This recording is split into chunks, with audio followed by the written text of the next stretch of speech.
In 1892, the body of 19-year-old Mercy Brown was exhumed from a Baptist church cemetery in Exeter, Rhode Island. Her body was surprisingly well preserved, a fact that led locals to believe that she wasn't truly dead.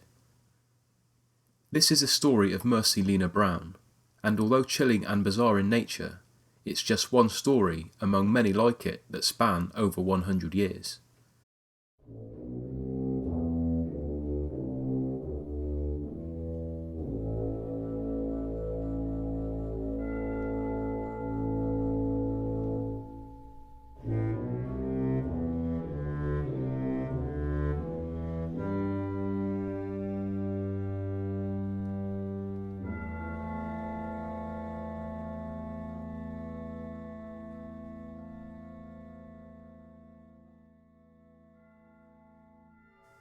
A man by the name of George Brown, the patriarch of his family, which aside from himself included his wife Mary Eliza, his son Edwin, and his two daughters Mary Olive and Mercy, lived in Exeter, Rhode Island.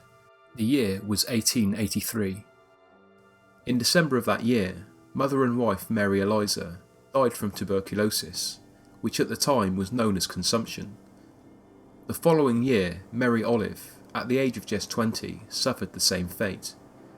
In 1891, Mary Olive's brother Edwin, known as a strong and healthy young man, also contracted the disease, and his health saw a rapid decline. In an attempt to rid himself of the all-consuming disease, he moved away to a Colorado Springs sanitarium designed to treat those with consumption, in the hope that the warmer climate would save him, and for some time, although still suffering, he clung to life.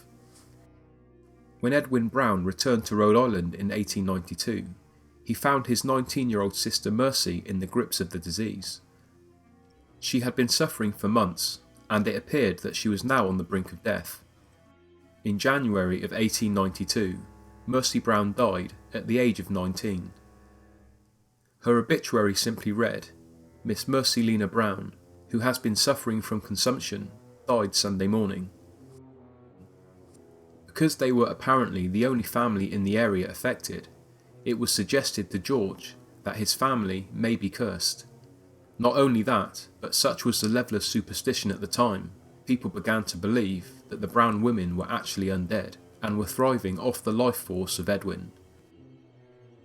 George Brown was faced with great pressure from a scared community when asked for permission to exhume his wife and daughter's bodies.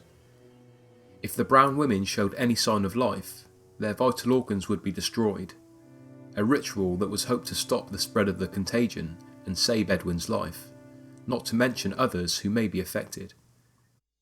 The local doctor, Harold Metcalf, thought the ritual to be absurd, but agreed that George needed to come up with a satisfactory solution to calm down the panicked townspeople. George Brown reluctantly gave 4 friends permission to have his wife and daughter's bodies exhumed, but refused to be present. On the morning of March 17, 1892, the bodies of Mary Eliza, Mary Olive and Mercy were raised from the cemetery in Exeter, then known as Shrub Hill Cemetery. Some sources say that Dr. Metcalf and 4 men travelled to the cemetery together to exhume the bodies, but author Michael E. Bell, in his respected book Food for the Dead, On the Trail of the New England's Vampires, which was a constant reference for me, states that when Metcalf, who attended to Mercy during her illness, went to the cemetery as requested, he found that the men were already present and had taken up the body of Mary Eliza Brown. It was then that the bodies of Mary Olive and Mercy were exhumed. Both Marys had been in the ground for many years by now, so little remained of their corpses apart from traces of mummified flesh, but when they exhumed Mercy, they found her body to be extraordinarily preserved, with blood still present in the heart. Some say that Mercy was placed in a vault at the rear of the cemetery for 2 months prior to burial because the ground was too hard to dig, having been frozen solid. The fact that Mercy had died during a very cold spell may well have been the reason decomposition slowed down, but to the 19th century community, it appeared to be something far more sinister. Her body was also said to be in a different position, and her hair and nails had grown significantly. Dr. Metcalf explained that this second characteristic was natural after death, but regardless of his explanation, It was concluded that Mercy Brown was the culprit, and from beyond the grave, she was feeding off the blood of her dying brother. Following her exhumation, her heart and liver were removed and burnt on a rock. The remaining ashes were mixed with water and fed to Edwin. The belief was that this act of cannibalism would reverse the symptoms. The ritual ultimately failed, and Edwin Brown died on May 2, 1892, aged 24. What remained of Mercy's violated body was finally laid to rest at Shrub Hill Cemetery. In 1981, an Exeter-based descendant of Mercy Brown by the name of Everett Peck said that he had heard that Mercy Brown's body had changed position in her coffin, and his theory for this was that she may have been buried alive due to poor judgment by the medical examiner. Peck went on to recall a curious incident in the 1960s. He said that he was at the cemetery, stood a short distance from Mercy's grave, when he saw a bright ball of light hovering above the ground next to the grave. "I was scared to death," he said. "I've never seen anything like it before or since." Although he had openly expressed his non-belief in the vampire theory, Everett Peck was sometimes ridiculed in his hometown because local press had in the past written about his experiences in a manner that would suggest that he and his family were uneducated, superstitious people who believed in vampires. In the 19th century, this big city belief that people from New England towns were less than intelligent was apparent. At the time of Mercy Brown's exhumation, the newspaper Providence Journal cruelly wrote, "There are considerable elements of rural population in this part of the country, upon which the forces of education and civilization have made scarcely any impression." Everett Peck explained in 1981 that he'd never heard any mention of vampires in the area until interest in the Mercy Brown story had a resurgence in the mid to late 20th century, brought on by media coverage, which attracted tourists to the area who would hold night vigils in the cemetery. He also explained that the headstone at Mercy's grave had been defaced over time, after people had chipped away at the stone, taking away sections as souvenirs. Mercy Brown's grave today can be found at the same cemetery, now known as Chestnut Hill Cemetery, behind a small white Baptist church. At the rear of the cemetery stands the crypt which once contained her body. In August of 1996, the gravestone was taken, by whom is unknown, but it was returned a week later. It's strongly believed that Mercy Brown was the last exhumed corpse in what would become known as the Vampire Panic of New England.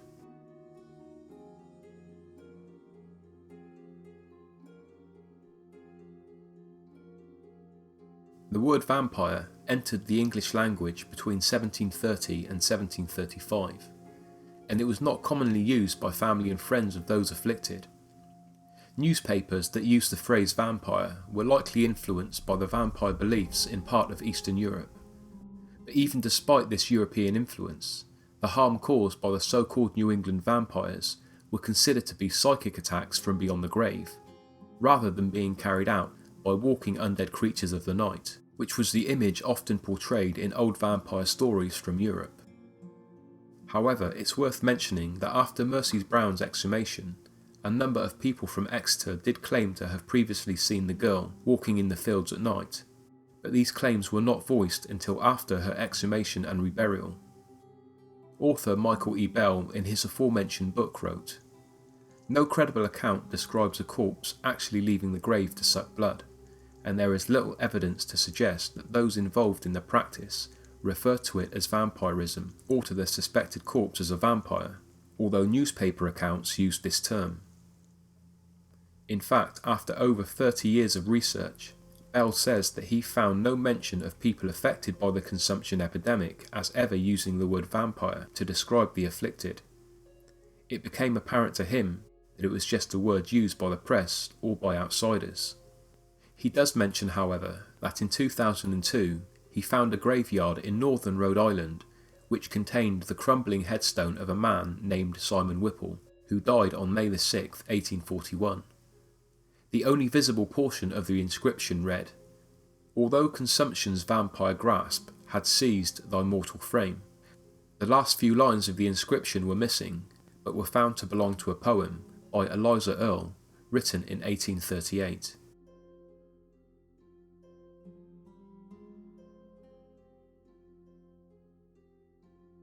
In order to better understand this story, it's worth going back in time a further 100 years, to the beginnings of the vampire panic. In the mid to late 18th century, an outbreak of consumption struck fear into what was then a civilization in its relatively early stages. A civilization that didn't have the understanding of disease and its effects as we do now. Consumption was named as such because of the all-consuming effects it had on the sufferer, resulting in severe physical deterioration before death. It was one of the leading causes of death in 19th century North America, not to mention its effects on Europe, and triggered a widespread panic as it swept through New England and the surrounding areas. By the year 1800, 1 in every 250 people in eastern USA was dying of consumption, and it accounted for 25% of all deaths. Nobody yet knew that the disease was airborne, so when one person in a family contracted it, it didn't take long for their other family members to follow. Those who showed symptoms, like Edwin Brown, were often sent to areas with milder climates in the hope that it would bring sufferers back to health. While this sometimes helped alleviate symptoms, it was also responsible for the further spread of the disease. Author of 1990's Vampires, Burial and Death, Paul Barber, wrote in his book that the outbreak spread so rapidly that darker forces were thought to be at hand, and people were actually prompted to seek out these so-called vampires to stop them destroying their friends and families. An 1896 issue of American Anthropologist includes an essay by George R. Stetson entitled The Animalistic Vampire in New England. In it, he links the behaviour attributed to the so-called New England vampire with cases recorded in Europe. Like the New England belief that the undead do not stop at one family member, cases found in Hungary, Turkey and Romania have said that a vampire continues to kill until the last member of the family is dead. One particular case stands out. This story, an alleged retelling of a personal experience by a Romanian family, is said to be from the early 20th century, so after the events that took place in New England, but the specifics of this story are startlingly similar to those in the Mercy Brown case. The story goes that an old Romanian woman died after suffering from an unspecified illness. The children of her eldest son were then claimed by the sickness, then the children of her youngest son. In an attempt to end the string of deaths, her sons dug up her body, cut her in two and reburied her. When another child died, she was exhumed for a second time, but found to be in one piece with no signs of a wound. They then took her body into a remote forest and placed it under a tree. The story goes on to say, there they disemboweled her, took out her heart, from which blood was flowing, cut it in four, put it on hot cinders and burnt it. They took the ashes and gave them to the children to drink with water. They threw the body on the fire, burnt it, and buried the ashes of the body. The deaths ceased. The act of adding the ashes to water and feeding them to the surviving children is uncannily similar to what happened when Edwin Brown drank the ashes of his sister. Although the date of this story is after the Mercy Brown incident, it's possible that similar cases had previously occurred in Europe before the time of Mercy Brown. So could this belief in New England be attributed to settlers in the US who brought with them old European folklore tales? At the time, many New Englanders blamed the disease on Native Americans, denying that it could have originated from their own ancestors, who had begun to arrive on US shores in the early 17th century. A Providence Journal article, written after the exhumation of Mercy Brown, claimed that residents of her hometown had said that vampirism was the practice of Native Americans. The macabre ritual that befell Mercy Brown after her death was just one instance of many like it. Here are the stories behind some of the others.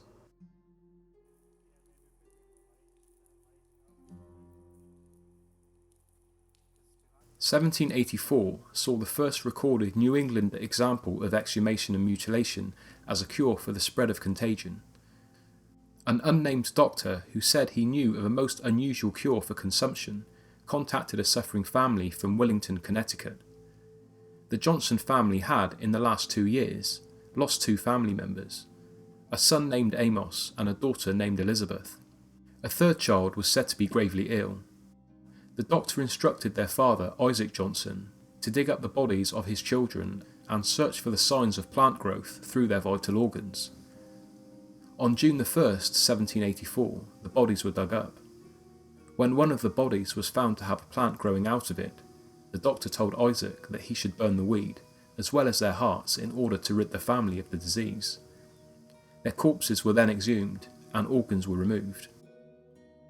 The doctor's belief that destroying any plant found growing from the bodies would save the surviving family members was ridiculed. In June of 1784, a Hartford, Connecticut newspaper described him as a quack doctor, and said that the public ought to be aware of this impostor. 15 years after the ritual, Isaac Johnson suffered a tragic death. On December 23, 1799, while carrying the timbers of a newly erected church, he was pinned to the ground by one of these timbers and killed outright. His blood was said to have remained visible on the wooden beam for more than 30 years. This may have been seen as divine retribution by many for his actions in 1784. An article printed in an 1884 issue of the Vermont Historical Magazine sheds light on the doctor's unusual theory. It said, "Among the superstitions of those days, we find it was said that a vine or root of some kind grew from coffin to coffin of those of one family who died of consumption and were buried side by side, and when the growing vine had reached the coffin of the last one buried, another one of the family would die. The only way to destroy the influence or effect was to break the vine, take up the body of the last one buried, and burn the vitals."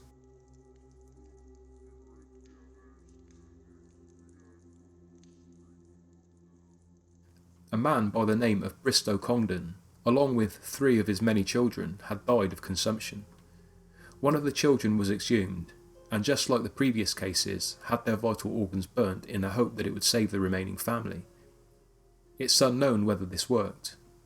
When writing about the Condon family case, Frederick Ransom, in his 1878 book, Westerly and Its Witnesses, described the act as a shallow and disgusting superstition, but then went on to say that similar cases have occurred in more enlightened families.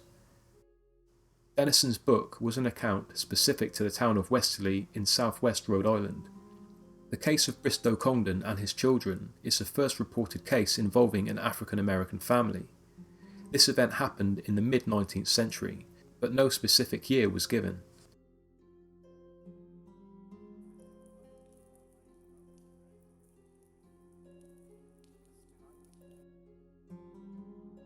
In 1854, the Connecticut paper The Norwich Courier reported on a case that occurred in Duet City in the same year. A man by the name of Henry Rea, sick with consumption, had already suffered the deaths of his 2 brothers, the last passing away in 1852. His brothers were to be dug up and cremated because it was feared they would ultimately be the demise of Henry Rea. On May the 8th, 1854, family and friends proceeded to the burial grounds, dug them up and burned their bodies on the spot. I should mention that the man at the centre of this case has, in past reports, been referred to as Horace Rea.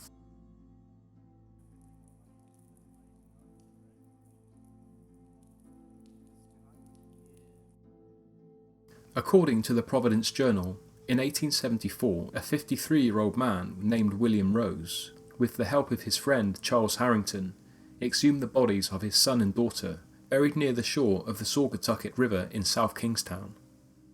The siblings had died of consumption, and in an attempt to save his remaining family, he exhumed the bodies with a plan to burn their hearts and consume the ashes. His son had died of the disease 12 years prior, and on exhumation, both his coffin and body were found to be all but destroyed by decomposition. However, when he raised the body of his daughter, who had been in the ground for 7 years, he found that her coffin was in almost perfect condition, and that she was only partially decomposed. On seeing this, he believed that she was the cause of the curse, and removed what was left of her heart.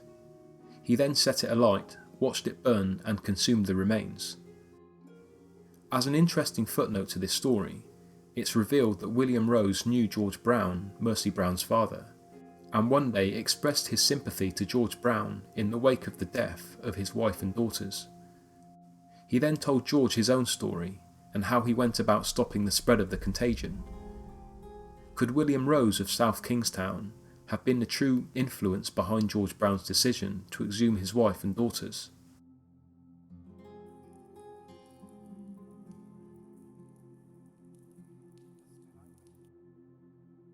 Author Sidney S Reuters' 1888 The Belief in Vampires tells the story of the Tillinghast family from Exeter, Rhode Island.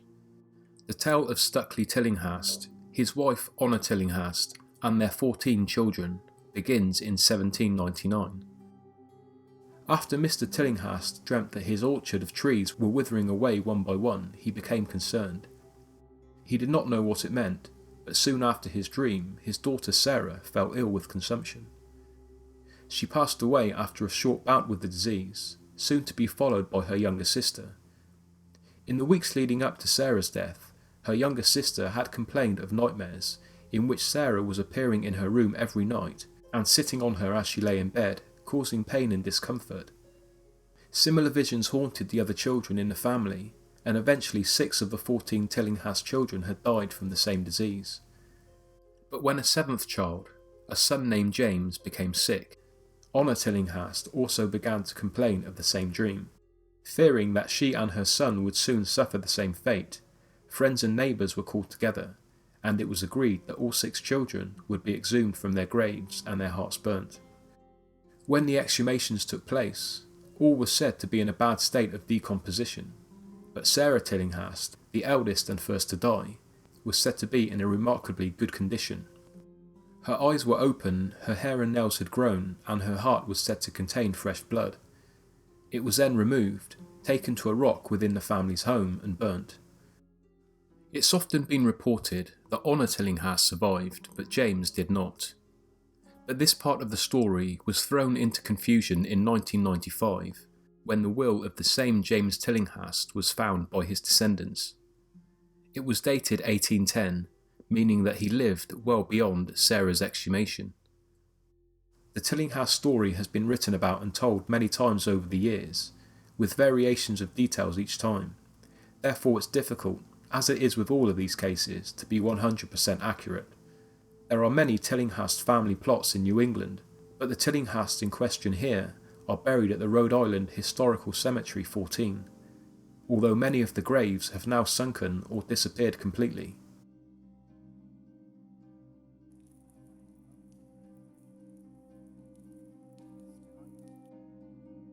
Frederick Ransom of South Woodstock, Vermont, died of consumption on February 14, 1817, at the age of 20.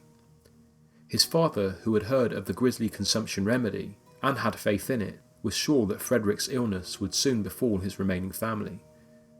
So he had his son's heart removed after exhumation and destroyed it in fire. This, however, did not save Frederick's mother, sister and 2 of his brothers, but his younger brother Daniel did survive and lived into his 80s.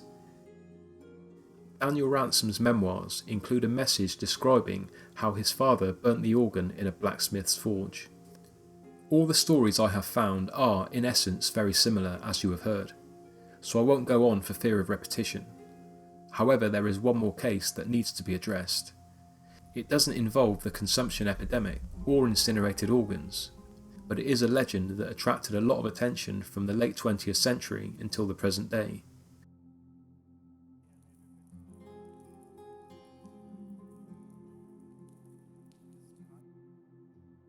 The West Greenwich case of Nellie Vaughn stands alone in the sense that it was never actually cited in any publication until 1977, when it appeared in the Rhode Island newspaper Westerly Sun. This story appears to be a classic case of urban legend, a story that spread from person to person after a single misunderstanding of the facts. According to Michael E. Bell, the earliest verbal reference to Nellie Vaughn as a vampire was a story told to high school students by a teacher at Coventry High School, Rhode Island, sometime in the late 1960s or early 70s. He could find no information about the elusive high school teacher, but Bell concludes that if a story had been told, the teller was simply relaying the story of Mercy Brown having forgotten her name, and it was the students whom, after going in search of the grave, stumbled across the wrong plot at Plain Meeting House Baptist Church in Greenwich, which lies only 15 miles west of Chestnut Hill Cemetery, the location of Mercy Brown's grave. On reading the now famous inscription on Nellie Vaughn's tombstone, "I am waiting and watching for you," it is possible that the excited teenagers assumed this to be the correct grave, giving birth to a new urban legend. One of the most commonly talked about aspects of the case is that no vegetation grows on the grave of Nellie Vaughn. This has been attributed to the belief that the site is cursed and therefore no living organism could survive on or around the tombstone. Skeptics believe that this is simply a case of wear and tear.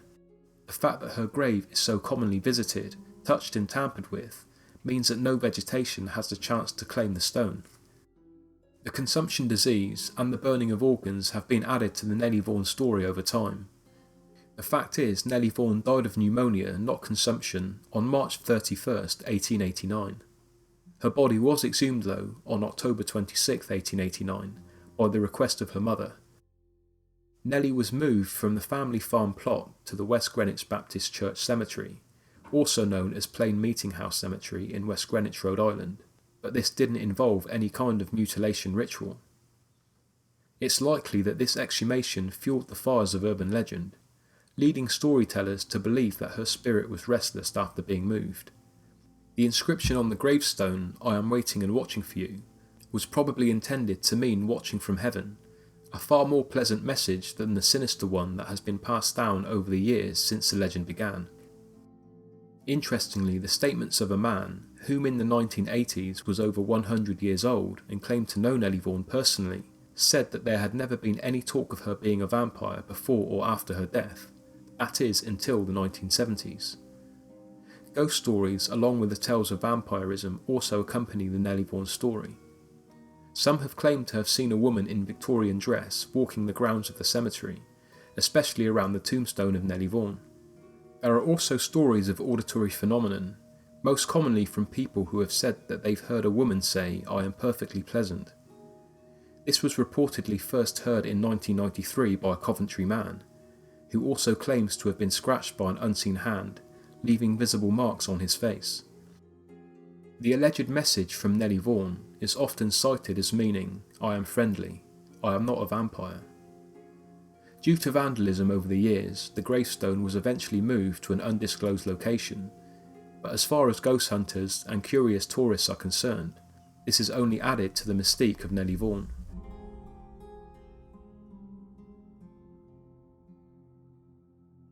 The New England vampire panic may not have been a tale of classic Hollywood vampirism, but it has influenced the romantic image of the vampire that we're familiar with today. For example, following the death of Bram Stoker, who wrote Dracula in 1897, newspaper accounts of the Mercy Brown story were said to be found in his files. Stephen King may have also been influenced by these stories, especially the Nellie Vaughn case, which was at the height of its popularity at the time he wrote Salem's Lot, a vampire story set in 1970s New England.